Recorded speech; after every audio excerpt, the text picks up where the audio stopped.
ఎక్కడైనా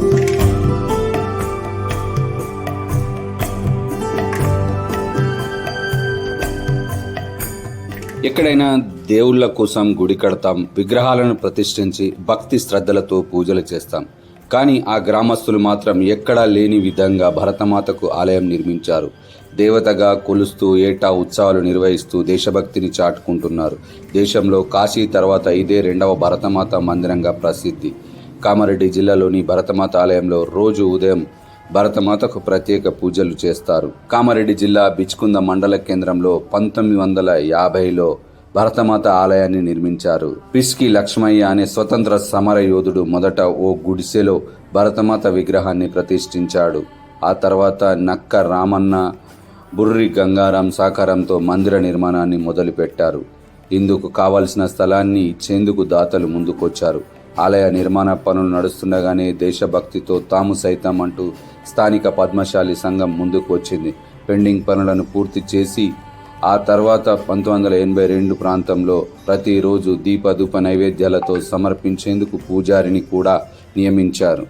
ప్రతి మంగళవారం భరతమాతకు ప్రత్యేక పూజలు నిర్వహిస్తామని ఆలయ కమిటీ నిర్వాహకులు పరమేశ్ చెబుతున్నారు. నవరాత్రి ఉత్సవాలు ఘనంగా నిర్వహిస్తాం. జనవరి 26, ఆగస్టు 15 జెండా ఎగరవేస్తామని స్థానికులు తెలిపారు. ఈ బిచ్కుంద గ్రామము దీనికి భారత్ మాత యొక్క ప్రతిష్టట.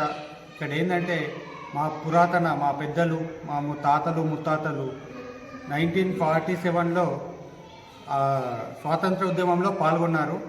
ఆ పాల్గొనడం వల్ల వాళ్ళకి భారత్ మాత యొక్క విశిష్టత ఏందనేది మన భారతదేశం యొక్క విశిష్టత భారత్ మాతతోటే అవుతుంది అని చెప్పేసి ఆ స్వాతంత్ర ఉద్యమంలో పాల్గొన్నారు.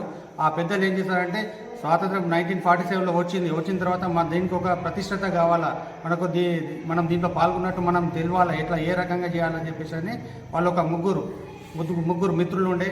ఒకళ్ళు మంగలి రామన్న, తర్వాత పిష్కి లక్ష్మణ, తర్వాత అల్లి గంగారాం అనే ఈ ముగ్గురు పెద్ద మనుషులు చర్చించుకొని ఏదైనా చేద్దాం మనం అని చెప్పేసి అనుకొని ఒక భారత్ మాత విగ్రహాన్ని మట్టితో తయారు చేశారు. ఇక్కడ మొక్కుకున్నారు అని అంటే కొందరికి సంతానం కలగని వాళ్ళకు కూడా సంతానం కలుగుతుంది అనే భావనతోటి చాలామంది మహిళలు ఇక్కడ వచ్చి భారత్ మాతను దర్శించుకోవడం జరుగుతుంది.